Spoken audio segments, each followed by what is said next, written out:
Well, hello everybody, and I hope you're having a great day. And as you can see, they're saying on the news, that people are panicking and there's big concern over this, and that people shouldn't. And I do agree with them. People should not be panicking. This is a good time, though, to talk to some of those people who just don't want to listen to you about keeping a little bit of extra food on hand. And this is a prime example that you can use for something like that. If something happens and one of their family members does get sick, they're all going to be quarantined. And so therefore they're going to need a little extra food, and this would be a good time to discuss it and bring it up. What if they're one of those people? But we shouldn't panic. But we should always be prepared. I have said this, for the curveballs in life. This is what it's about when things like this happen. I always try to keep food on hand, so I'm not concerned. No, I didn't go out and buy hundreds of cans of food all at one time or anything else. I did a couple of cans at a time until I built it up. I've been doing this for years, and I do not have this big pile of food. But I have enough to get me through for a month or two in case something goes wrong.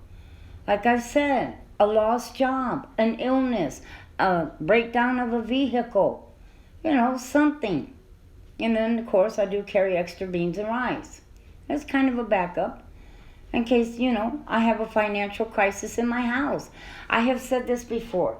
Everybody around you could be doing awesome, but your house is in a deep, deep depression. You should always be prepared for that because all of us in life have gone through it. Every single one of us have. Don't you remember the recession? Unless you're rich, it touched you in one way or the other. The recession did. But we shouldn't be panicking. Like I said, if you can't, people are saying, oh, there's no gloves, there's no hand sanitizer, the Clorox wipes are out. Get yourself a pair of kitchen gloves. You're wearing the gloves, who knows? I'm not a doctor, and I'm not trying to give medical advice. But the gloves, I said in the other video that I did on this, is to keep you from touching your face. It is a reminder to you. It is. And if you don't want to throw the kitchen gloves away, fine. Put them in a plastic bag, bring them home, put them in some hot soapy water with a little bit of bleach, and voila. Ready to go again. Even if there's something on them. Make sure you wash your hands good. The gloves are for nothing more than to keep you from, as a reminder, don't touch your face. Because most of us don't walk around with gloves on our hands. And so it's, an unusual feeling on our hand when we do. And it keeps us from touching our face. That's what it's all about. It's obvious that they don't just think this is spread through a cough because why would you need not to touch your hands to your face? Because you're touching other things that they say or they believe could be a risk that it might have a virus on it. The flu, the same thing. It lives outside the body for a while. And so they don't want you touching your face, your eyes, your nose, or your mouth. Well, gloves are a good reminder not to do that. Now, when it comes to the mask, they don't want people buying masks, which is understandable. The reason why is because they want them left for the health people that work in the health community. I don't know if that's what you really call it, but, nurses and doctors, things like that, which is understandable. But see, a mask is something we should have been prepared for a long time ago. It helps you breathe when there's fire, smog. It just does. And so they should have been something that you had in part of your preparedness. You just could. You just did. It was necessary. I didn't have to buy any. I have them. I've had them on hand for several years. Because, like I said in the other video, I'm older. I don't want to get sick.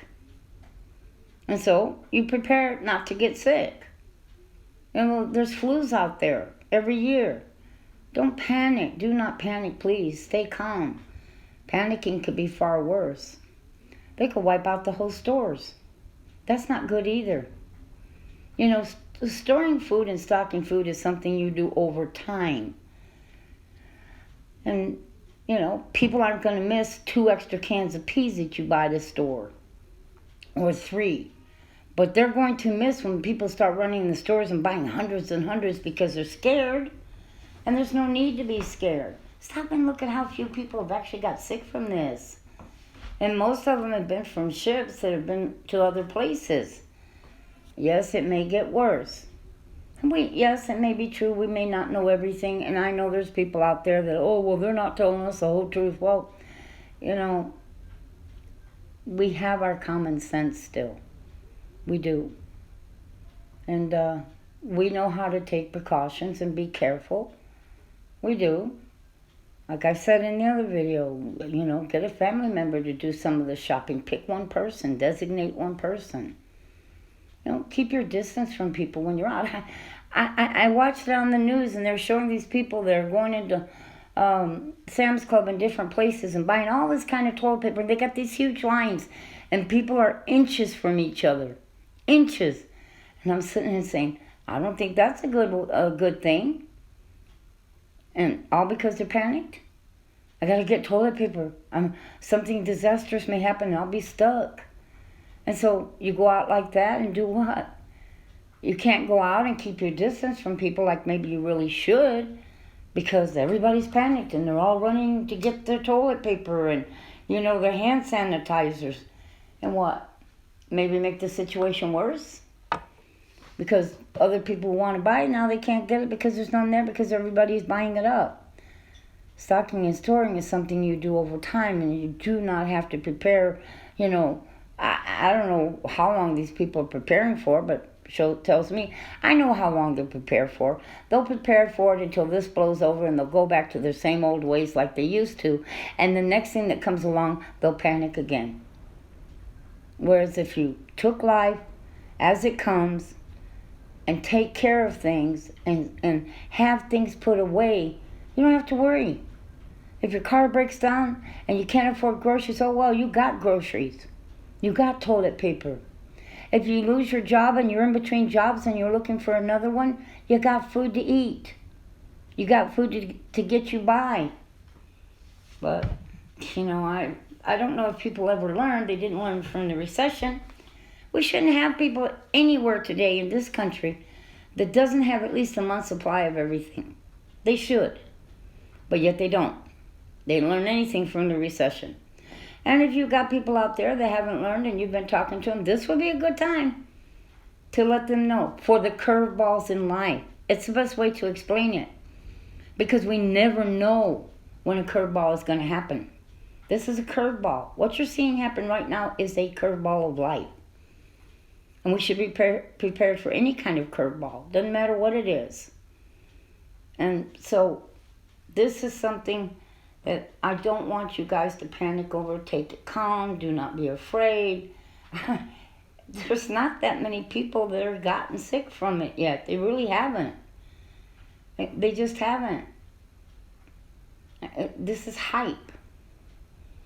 And you know, we don't need more conspiracies. We just don't. We need, you know, solid common sense. That's what we need in life. Wisdom, common sense. You know, if you think this is for some other reason, well, if you're panicking, you've ran right into what they wanted you to do. So, God bless, and keep stocking and storing, and be safe.